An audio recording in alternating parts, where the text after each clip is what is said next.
Hello दोस्तों, जो इस बार 67वीं बीपीएससी एग्ज़ाम देने वाले हैं, तो एग्ज़ाम का डेट भी फाइनल हो चुका है और काफ़ी कम दिन बचा हुआ है। अब आपके पास टाइम है सिर्फ 9 दिन। तो इस टाइम में सबसे इम्पोर्टेंट हमारे लिए क्या होगा, जो एग्ज़ाम में थोड़ा बेनिफिट हो जाए। तो वैसे थोड़ा नहीं, ये बहुत ही ज़्यादा बेनिफिट होगा अगर इसको अच्छे तरीके से अगर सारे बच्चे इसको फॉलो करेंगे तो ये है बीपीएससी का प्रीवियस ईयर क्वेश्चन पेपर। चूँकि हम जानते हैं कि ज़्यादातर क्वेश्चन रिपीटेड क्वेश्चन होता है, ठीक है। तो वो क्वेश्चन जो हमारे कह लें कि जो स्टैटिक पोर्शन का जो सब्जेक्ट से जो हमारे सवाल बनते हैं, वो सब्जेक्ट हमेशा वैलिड रहता है। वो सवाल चाहे आज से 50 साल पहले पूछा गया हो या फिर अभी 2022 में पूछा जाने वाला है, वो सवाल कभी नहीं बदलेगा, वो सवाल सेम रहेगा, ठीक है।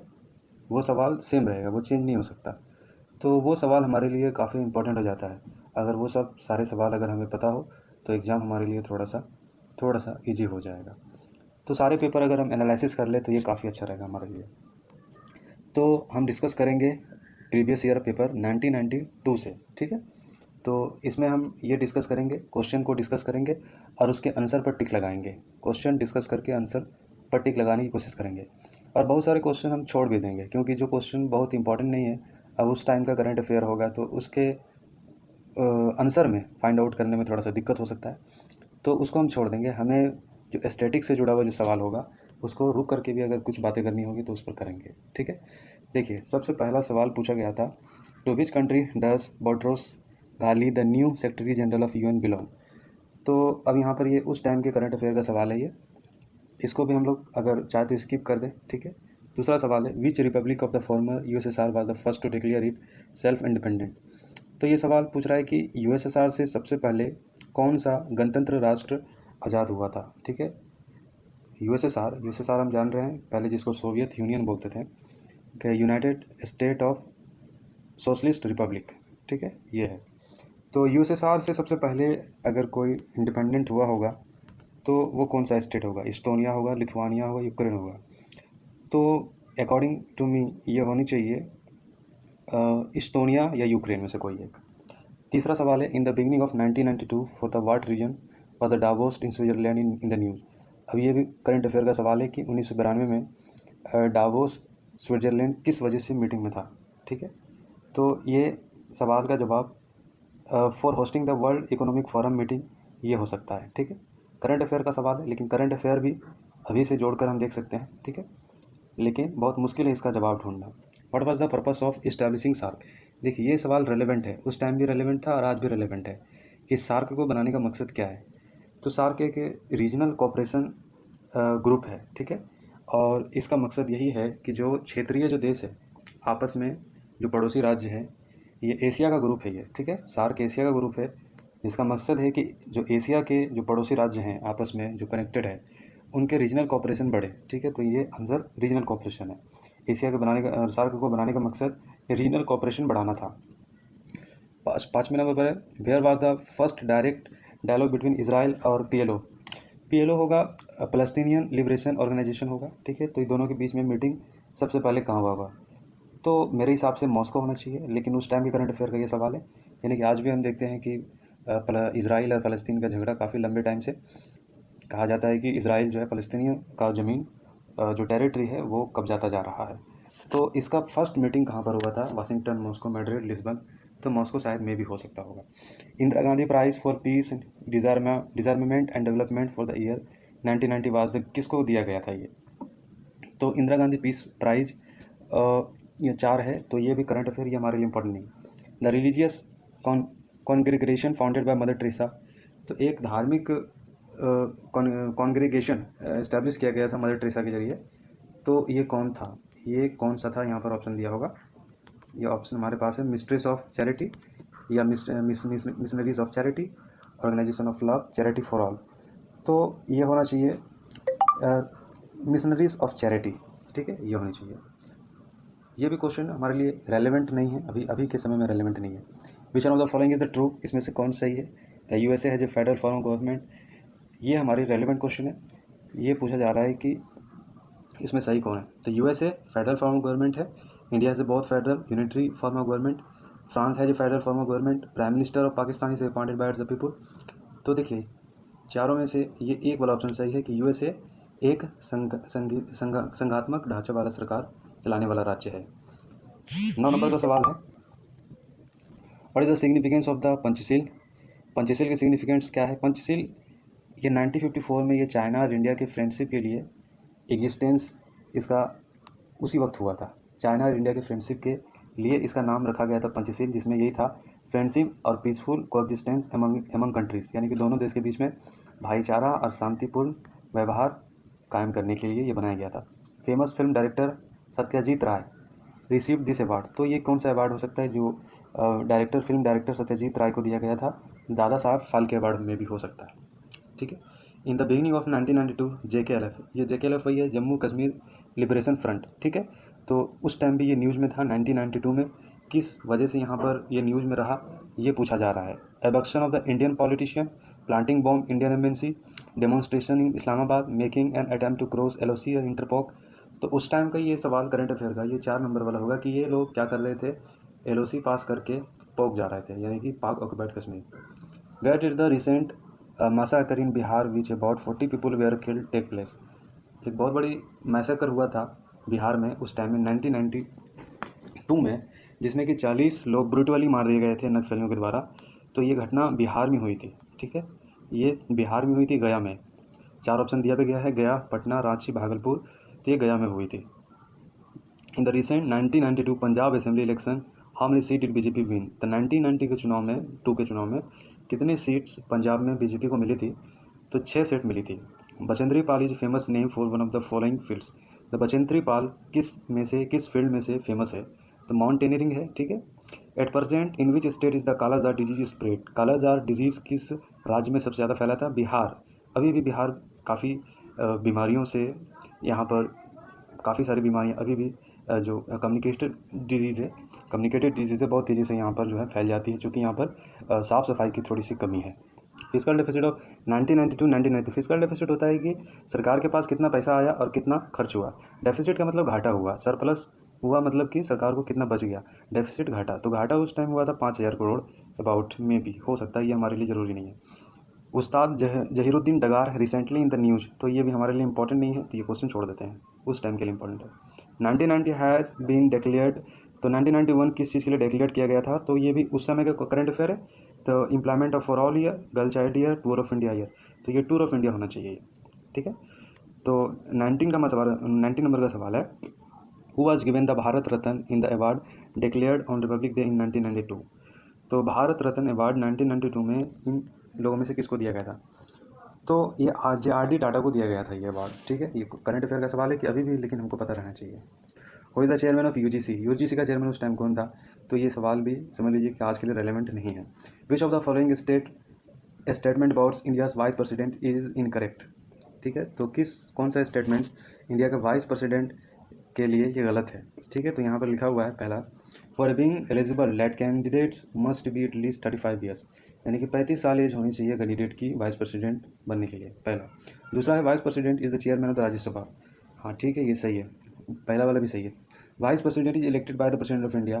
देखिए ये इलेक्टेड किया जाता है प्रेसिडेंट ऑफ इंडिया के जरिए, तो ये गलत लग रहा है। S Radhakrishnan was the first vice president.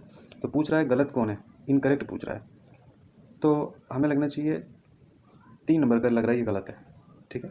If a money bill is passed by the Lok Sabha at most how long can Rajya Sabha can keep the bill pending. मतलब मनी बिल अगर लोकसभा से पास हो गया तो राज्यसभा कितना दिन तक के लिए वो मनी बिल को रख सकता है। तो जाहिर सी बात है मनी बिल 14 दिन के लिए राज्यसभा रख सकती है। ठीक है। 14 मंथ या लिखा हुआ नहीं, 14 डेज होगा। ठीक है। और 23 नंबर का question, the bill for the amendment of the Indian constitution can be introduce इन, यानी कि संविधान संशोधन करने वाला बिल कहाँ पर पेश किया जा सकता है, लोकसभा या राज्यसभा। तो किसी में भी पेश हो सकता है, आइदर लोकसभा राज्यसभा, दोनों में से कहीं भी।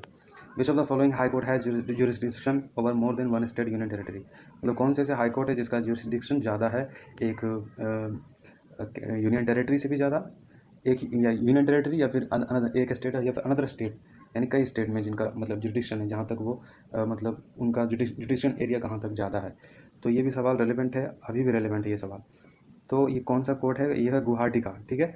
जहाँ पर असम, अरुणाचल प्रदेश और मिजोरम, यहाँ तक नागालैंड तक का भी जो है इनकी मतलब सुप्रीम हाई कोर्ट का जुडिशन यहाँ पर आता है। The possible dispute related to the presidential election is handed over to. तो अगर झगड़ा हो जाए, मतलब प्रेसिडेंशियल इलेक्शन का झगड़ा हो जाए, तो ये किसके पास ये डिस्प्यूट जाना चाहिए? तो ये सुप्रीम कोर्ट ऑफ इंडिया के पास जानी चाहिए, ठीक है, वो ये कर सकते हैं। और 26 नंबर का क्वेश्चन है, who gave the slogan of जय जवान जय किसान? तो जय जवान जय किसान का स्लोगन देने वाले सभी जानते हैं, लाल बहादुर शास्त्री जी थे। Indian constitution does not give one of the following right to the president. Bharat का संविधान प्रेसिडेंट को ये राइट्स नहीं देता। कौन सा? अपॉइंट द प्राइम मिनिस्टर, ये तो देता है। अपॉइंट द चीफ मिनिस्टर, हाँ, ये राइट नहीं देता है चीफ मिनिस्टर अपॉइंट करने का, ये गलत हो जाएगा। 28 नंबर का क्वेश्चन है, the first constitutional amendment bill was introduced in 1951 में इंट्रोड्यूस किया गया था। Sikkim was made a state of India, Sikkim को एक स्टेट बनाया गया था। ये 35वां संविधान संशोधन था। What is the census strength of जज? तो जज का सुप्रीम कोर्ट में कितना स्ट्रेंथ है, ठीक है, तो लगभग जो है ये लगभग 24 होना चाहिए, मतलब उस टाइम की बात हो रही है। Who was the chairman for the committee that recommended Panchayati Raj India? तो पंचायती राज के लिए जो है कौन सा जो कमेटी था, उन्होंने सलाह दिया था कि पंचायती राज होनी चाहिए, ये बलवंत राय मेहता ये कमेटी थी। 32 नंबर का सवाल है, what is the important feature of the Panchayati Raj system of the government? तो इसका क्या इंपॉर्टेंट है, पंचायती राज गवर्नमेंट का इंपॉर्टेंट क्या है? ऑप्शन है, there is a 3 tier government, 3 level का सरकार होगा। Its objective to provide social economic justice, ठीक है, सामाजिक और आर्थिक इंसाफ करने का ग्रामीण स्तर पर। और इसका ऑप्शन है, some member of the parliament or the member of zila parishad, और कुछ जो पार्लियामेंट के जो मेंबर है वो जिला परिषद के मेंबर होंगे। तो किस वजह से? तो यहाँ पर ऑप्शन है चौथा, ऑल ऑफ द अबव। तो हाँ, ये सब सारे रीजन हो सकते हैं पंचायती राज के। Which of the famous Indian is known as a Gurudev? तो ये रविंद्रनाथ टैगोर है। रविंद्रनाथ टैगोर ने गांधी जी को महात्मा का टाइटल दिया था, और महात्मा जी ने इनको गुरुदेव का टाइटल दिया था। Whom did Mahatma Gandhi consider as the political men और गुरु? महात्मा गांधी किसको अपना पॉलिटिकल गुरु मानते थे? तो गोपाल कृष्ण गोखले को मानते थे। साइमन कमीशन इंडिया आया था 1928 में, ये सवाल पूछ रहा है कब आया था। ये सब बहुत रेलिवेंट सवाल है, इस परीक्षा में भी पूछा जा सकता है, जो हम लोग 67 बीपीएससी का एग्जाम देने वाले हैं। पूछा जा रहा है कि INC Indian national Congress complete independence resolution कब पास किया था? तो 1929 में पास किया था, लाहौर में, ठीक है। The year 1990 Indian history is related to? तो 1919 का इतिहास किस बात से जुड़ा हुआ है? तो ये सवाल पूछ रहा है। ऑप्शन 4 है, capital from Calcutta to Delhi, Calcutta से दिल्ली जो है राजधानी आ गया, या जलियांवाला बाग मसकर। तो सभी जानते हैं कि 1919 में जलियांवाला बाग का घटना हुआ था। 38 नंबर का सवाल है, the writer of the song Vande Mataram, ये लिखा किसने था? तो बंकिम चंद्र चटर्जी ने लिखा था, ये हमारा ऑप्शन सही है। 39 है, who lead the movement of the separate state of Pakistan? का मूवमेंट, पाकिस्तान बनाने का मूवमेंट किसने चलाया था? तो वो थे मोहम्मद अली जिन्ना, ठीक है। 40 नंबर का सवाल है, when was Indian national Congress founded? कि इंडियन नेशनल कांग्रेस पार्टी कब स्थापित की गई थी? तो 1885 में ये बनाया गया था। 41 नंबर का question, which of the famous Indian leader is known as the frontier Gandhi? तो किस भारतीय लीडर को गांधी जी के फ्रंटियर माना जाता था, फ्रंटियर कहा जाता था? तो वो थे खान अब्दुल गफ्फार खान, ये अफ़गानिस्तान काबुल से थे। इनको गांधी जी के विचारधाराओं को मानने की वजह से, उनके अहिंसा के जो उनका सिद्धांत था उस पर चलने की वजह से इनको फ्रंटियर गांधी का टाइटल दे दिया गया था। 42 नंबर का क्वेश्चन है, वो was the prime minister of UK at the time of the second world war? जब द्वितीय विश्व युद्ध स्टार्ट हुई थी तो इंग्लैंड का उस वक्त प्रधानमंत्री कौन था? तो यहाँ 4 ऑप्शन है, सही वाला ऑप्शन होगा हमारा ये चर्चिल, विंस्टन चर्चिल उस टाइम ब्रिटेन का प्रधानमंत्री था जब सेकेंड वर्ल्ड वार स्टार्ट हुआ था। Which city does river Seine pass through? तो रिवर साइन कहाँ से पास होता है? तो ये सही जवाब पेरिस से है, पेरिस से पास होता है। गोबी डिजर्ट कहाँ है? तो ये वेस्टर्न अफ्रीका में भी हो सकता है। स्वेज कैनाल कहाँ से कनेक्ट करता है, कहाँ से कहाँ कनेक्ट करता है? Mediterranean Sea with Red Sea, ये भी नहीं हो सकता। Mediterranean Sea with Caspian Sea, Red Sea with Indian Ocean. तो भूमध्य सागर से कैस्पियन सागर को कनेक्ट करता है, या लाल सागर से भारतीय सागर को कनेक्ट करता है? तो ऑप्शन सही 2 नंबर का होगा, मेडिटेरियन सी से कैस्पियन सी कनेक्ट करता है। बिहार सिचुएटेड है कहाँ पर? इट इज़ अबाउट 2 नंबर का ये है, 80 ईस्ट टू 84 ईस्ट, ठीक है। और 47 है, द रेट ऑफ लिटरेसी इन बिहार? उस टाइम का सवाल है कि उस टाइम बिहार में लिटरेसी क्या थी, कितने % लोग पढ़े लिखे थे? तो अबाउट 45% होगा। Population of Bihar in India is the उस टाइम कितना? जैसा कि अभी भी थर्ड पॉपुलेशन बिहार का तीसरा सबसे बड़ा पॉपुलेशन है, तीसरा या चौथा होगा मे बी, तो उस टाइम भी मे बी यही हो सकता है, तीसरा या चौथा होगा। The Munda tribe is mostly habited in, तो मुंडा ट्राइब इसकी आबादी सबसे ज़्यादा बिहार में उस टाइम थी, क्योंकि बिहार उस टाइम झारखंड से जुड़ा हुआ था और आदिवासियों की आबादी ज़्यादा झारखंड में है, तो ज़्यादा आबादी मुंडा की यहीं होगी। 50 नंबर का question, in which of the following state is iron और नॉट फाउंड, तो किस राज्य में लोहा और ओर नहीं पाया जाता है, तो बिहार में पाया जाता है, एमपी मध्य प्रदेश में पाया जाता है, उड़ीसा में पाया जाता है, पंजाब में नहीं पाया जाता है, क्योंकि पंजाब में 5 नदियाँ निकलती है और वो नदियाँ पूरे पंजाब को बहुत ही जलोढ़ मिट्टी और उपजाऊ मिट्टी देती है, तो वहाँ पर ये खनिज पदार्थ नहीं है, वहाँ पर अच्छी मिट्टी पाई जाती है, तो ये वहाँ के लिए पंजाब में ये नहीं हो सकता। 51 नंबर का question, at the sea level the place nearest the centre of the earth is, तो ये पृथ्वी से सबसे करीब कौन सा अक्ष है, नॉर्थ पोल है या ट्रॉपिक ऑफ कैप्रिकॉर्न है, ट्रॉपिक ऑफ कैंसर इक्वेटर, तो नॉर्थ पोल होना चाहिए पृथ्वी से सबसे ज़्यादा करीब। The distance between the two rail के बीच के गॉस के बीच कितनी दूरी होती है, तो अबाउट ये 5 से 6 फीट की दूरी होती है, ठीक है, तो यहाँ पर ऑप्शन 5 से 6 फीट के दूरी पर होगा, तो यहाँ पर ऑप्शन में थोड़ी सी ये ऑप्शन ही गलत है, 2 नंबर होना चाहिए। Tipu Sultan establish is capital कहाँ था, टीपू की राजधानी कहाँ थी, तो श्रीरंगपट्टनम टीपू की राजधानी थी। Gandhar school of art flourished in one of the following periods, तो गांधर एक कला है, पेंटिंग कला है, जिसमें कि यूरोपियन और इंडियन दोनों का मिक्स फॉर्म है, दोनों का मिक्स्ड उसमें रूप देखने को मिलता है, और ये स्टार्ट हुआ था, ज़्यादा फ्लरिश्ड हुआ था, फला था, फूला था कुषाण के टाइम में।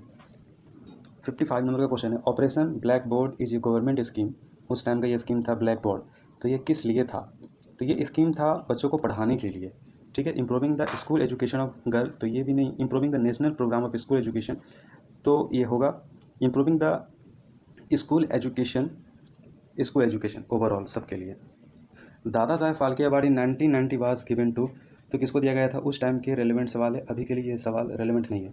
चिपको मूवमेंट स्टार्ट हुआ था, ये किस चीज़ से जुड़ा हुआ है, ये पेड़ बचाने के लिए था, ये मूवमेंट उत्तराखंड से स्टार्ट हुआ था 1954 में, 1954 या 1964 में स्टार्ट हुआ था ऑलमोस्ट, तो इसमें यही था कि पेड़ को बचाने के लिए ये स्टार्ट हुआ था। 57 नंबर। 58 नंबर का सवाल है, व्हाट इज़ द इस्पेरेंटो, ये उस टाइम का सवाल है, करंट अफेयर का, ये इंपॉर्टेंट नहीं। ऑटो बायोग्राफी के ऊपर ये सवाल है 59 नंबर का, कि इंडिया ऑटोबायोग्राफी के ऊपर सवाल है, अननोन इंडियन ये किताब किसने लिखा था, तो उस टाइम के लिए रेलिवेंट सवाल था, अभी के लिए नहीं है। Author of India wins freedom ये किसने ये बुक लिखा था, ये सवाल अभी के लिए भी रेलिवेंट है, और ये किताब लिखने वाले थे मौलाना अबुल कलाम आज़ाद।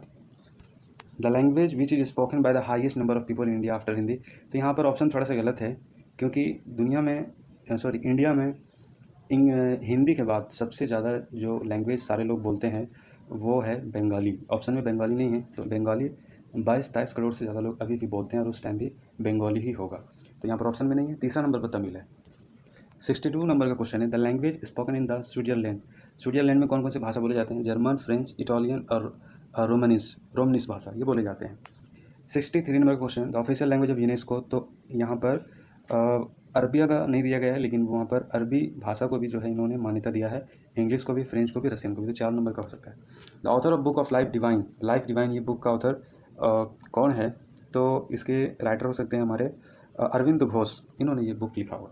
विच of the following match is incorrect, तो इसमें इनकरेक्ट कौन है ये पूछ रहा है। Bhimsen Joshi classical vocal music, Allah Rakha tabla, Debu Chaudhuri sitar, MS Subbulakshmi flute, तो इसको इनकरेक्ट कौन है, तो इनकरेक्ट में भी 3 हो सकता है। Which of the following journalist has won the Magsaysay award, तो मेगासे अवार्ड आज भी दिया जाता है, और उस टाइम के लिए पूछा जा रहा है कि मेगासे अवार्ड किस शख्स को दिया गया था, तो अरुण शौरी को दिया गया था उस time. Various state and their popular dances are given, तो अलग अलग राज्य में अलग अलग वहाँ के डांसेस है, तो किस जगह के डांस को कहाँ से मैच करना है वो यहाँ दिया है। तो देखिए राजस्थान से घूमर है, तो 4 का C से अगर मैच कर देते हैं तो प्रॉब्लम सॉल्व हो जाता है, 3 नंबर का आंसर निकलता है। और 3 का D हिमाचल का नाती, और 2 का A असम का बिहर, ठीक है, असम का बिहर, और B का एक का B, ठीक है, आंध्र प्रदेश का बुर्रा। Lakshadweep islands are located in, ये कहाँ पर लोकेटेड है लक्षद्वीप आइलैंड्स, ये लोकेटेड है हमारा साउथ वेस्टर्न इंडिया में। Queen Victoria was proclaim the empire of India in, चूँकि 1857 की लड़ाई जब इंडिया को दबा दिया गया था क्रांति को, तो 58 के बाद पूरे इंडिया पर क्वीन विक्टोरिया का हुकूमत आ गया था। तो 1858 में ये डिक्लेयर किया गया था, क्वीन विक्टोरिया को क्लेम किया गया था कि इंडिया का इम्पेरर। 70 देखिए 70 नंबर का question, 2 American citizens born in India who have won Nobel prize in the field of science are. तो 2 हमारे हैं अमेरिका के नागरिक हैं लेकिन इंडिया में पैदा हुए, उन्होंने पाया है नोबेल प्राइज प्राप्त किया। तो वो दोनों कौन है? तो सी वी रमन और एस एन बोस ये हो सकते हैं। ठीक है। Who is the father of Indian nuclear programme. तो ये फादर ऑफ न्यूक्लियर प्रोग्राम किसको कहा जाता है? तो ये तो हमारे एच जे भाभा हैं। ठीक है, इनको फादर ऑफ न्यूक्लियर प्रोग्राम कहा जाता है। The credit for the research and development on space science goes to, तो किनको जाता है? इसरो का यहाँ पर फुल फॉर्म दिया गया है। इसरो का जो है पूरा क्रेडिट किनको जाता है जिन्होंने ये फॉर्म किया है? तो ये हमारे विक्रम साराभाई है। ठीक है। दो Nobel prize in chemistry for the year 1991 given. तो ये सवाल हमारे लिए इंपॉर्टेंट नहीं है। कलिंगा प्राइज गिवन फॉर, किस लिए दिया जाता है कलिंगा प्राइज? ये दिया जाता होगा, ये best film of the year में भी हो सकता है। Ozone layer refer to, ozone layer जो कि 10 से 20 किलोमीटर के दायरे में हमारी पृथ्वी से, जमीन धरातल से ऊपर एक ओजोन लेयर है जो अल्ट्रावायलेट किरणें हमारे पृथ्वी पर आने नहीं देती है, तो उसको रोकने के लिए ये है। तो इसका सही जवाब 3 नंबर का होगा, the layer about 10 to 20 kilometre above earth surface ozone layer है। The weight of an adult elephant is, कितना वेट होता है? तो 5000 kg होता है, 2000 से 5000 kg होता है। Scientist Albert Einstein is famous for, किस चीज़ के लिए तो फेमस हुए थे? द फोटो इलेक्ट्रिक इफेक्ट, इन्होंने ये बताया था। यहाँ 4 ऑप्शन में से देख लीजिए। Fast breeder reactor is a nuclear reactor to producing electricity, dash produces electricity by. तो पैदा किया जाता है फिशन प्रोसेस। द इलेक्ट्रिसिटी कैसे प्रोड्यूस किया जाता है? तो ये फास्ट प्रोड्यूस कैसे किया जाएगा? यहाँ 2 ऑप्शन दिया गया था, 2 ऑप्शन यहाँ पर दिया गया था। फिशन प्रोसेस यानी कि फिशन मतलब धक्का देकर, मतलब ब्लास्ट करके, या solar cell, help of solar cell, और तीसरा option use of reprocessed fissile material, use of hard water. ये सबसे होगा, लेकिन पूछ रहा है सबसे फास्ट किससे होगा? तो ये 3 नंबर का ज़्यादा बेटर है, use of reprocessed fissile material. Pasteurisation process in बीच, तो इससे मिल्क से ये जुड़ा हुआ है। ठीक है। 80 नंबर का सवाल, एम्फीबियन रेफर टू, तो एम्फीबियन कहा जाता है उस जानवर को जो ज़मीन पे भी रहता है और पानी पे भी रहता है। ये 4 नंबर का होगा, animals that can live both on land and water.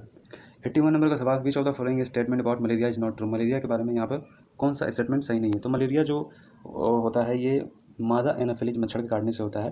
तो यहाँ पर दिया गया है statement, it is a disease caused bye parasitic insect. हाँ, ये पैरासिटिक इंसेक्ट होता है, मादा एनाफिलीज मच्छर। ठीक है, 1 नंबर का ही सही। How long does the sun's rays take to the reach the earth. 8 minute 20 second लगता है पृथ्वी की किरणें जमीन पर आने के लिए। ये 3 नंबर का सही होगा। Stainless steel is an alloy of, तो क्या क्या ये इसमें हो सकता है? आयरन और copper, iron and tin, iron aluminium. तो क्या स्ट्रॉन्ग बना सकता है? मतलब स्टेनलेस स्टील, मतलब स्टील को और भी क्या मिक्स करके उसको स्ट्रॉन्ग बनाया जा सकता है? आयरन के साथ और ये सब मिक्स हो सकता है, लेकिन अगर आयरन के साथ कॉपर मिल जाए तो वो सबसे मजबूत हो जाएगा। तो ये ऊपर वाला सबसे सही होना चाहिए। 84 नंबर का सवाल, an example of physical changes. Physical मतलब किसी चीज़ में चेंज को क्या मतलब मानते हैं? जैसे blackening of silverware air, burning of candle, conversation of milk into curd. तो हम कह सकते हैं physical change, dissolution of sugar in water, ये होगा। जैसे पानी में हमने चीनी मिलाया तो वो उसका फिजिकल क्या होगा? चेंज हो जाएगा, जस्ट लाइक उसमें चेंजेज आ जाएगा। ठीक है। अब देखिएगा 85 नंबर का सवाल, there is no reaction when steam process over aluminium. ठीक है, तो किस में रिएक्टर नहीं होगा? स्टीम जब पास होगा तो ये कार्बन है। In which field is scientist even Pavlov known for his work. तो ये वैज्ञानिक है, ये किस चीज़ के लिए जाने जाते थे? तो ये थे केमिस्ट्री के लिए। निकोलस कॉपरनिकस, इन्होंने क्या बताया था? इन्होंने बताया था कि सूरज के चारों ओर ग्रह घूम रही है। जंतर मंतरवाद कंस्ट्रक्टेड बाय, किसने बनाया था? महाराजा जयसिंह ने बनाया था। 4 ऑप्शन यहाँ पे, लेकिन महाराजा जयसिंह वाला सही है। The country that export the highest amount of petroleum, तो उस टाइम भी सऊदी अरब था, आज भी सऊदी अरब है। ये सबसे ज़्यादा दुनिया को तेल बेचता है। 1993 budget estimated increase in the surplus revenue, कितना बढ़ गया था? चूँकि हम जानते हैं डेफिसिट घटना होता है बजट का और सरप्लस बढ़ना। ठीक है, तो ये भी सवाल उस टाइम के लिए था, अभी के लिए इंपॉर्टेंट नहीं है। The 1991 Davis Cup was born by, तो ये किसके लिए किस में था? ये कहाँ जीता गया था? तो यूएसए में। थॉमस का प्राइज इज गिवन फॉर, किस चीज़ के लिए है ये थॉमस का प्राइज? ये फुटबॉल के लिए है। First Asian games where held, कहाँ हुआ था? तो मे बी ये टोक्यो में हुआ होगा। The largest stadium of the world is situated, USA में है, सबसे बड़ा स्टेडियम दुनिया का। प्रकाश पादुकोण फेमस, ये किस चीज़ के लिए फेमस थे? ये हॉकी में फेमस थे। डूरेंट कप एसोसिएटेड है फुटबॉल से। और which is of the following statement true about the recent cricket series between India Australia, उस टाइम के लिए सवाल रिलेवेंट अभी नहीं है। लिम्बाराम्बा इज फेमस फॉर ये आर्करी। तो बहुत सारे ऐसे सवाल है कि जो अभी के लिए रेलिवेंट नहीं है, लेकिन जो स्टैटिक पोर्शन का जो सवाल है उस सवाल को हमको ज़्यादा फोकस करना चाहिए। वो जितने भी सवाल है वो सवाल हमारे लिए बहुत ही इंपॉर्टेंट है अभी। तो इसमें आपको उसी सवाल पर ध्यान देना है कि जो सवाल अभी आपके एग्ज़ाम में पूछा जा सकता है या फिर अभी भी वो रिपीट हो सकता है। तो अभी जो मैंने आपको ये बताया है, आप इसको फास्ट करके भी देख सकते हैं और इसी साउंड स्पीड में भी देख करके आप इसको अच्छे से समझ सकते हैं। और उम्मीद है कि ये वीडियोस और ये क्वेश्चन आपको पूरी तरीके से आपके एग्ज़ाम में जो 30 सितंबर को आप देंगे आपको हेल्प करेगा। आप इसको फॉलो कीजिए, और भी क्वेश्चन अपलोड किए जाएंगे, आप इसको थ्रोली फॉलो कीजिए, ज़रूर आपको इससे फ़ायदा होगा। और इस बार एग्ज़ाम में आपका 10-20 क्वेश्चन ज़रूर यहाँ से आपको मिल जाएगा। ओके, धन्यवाद।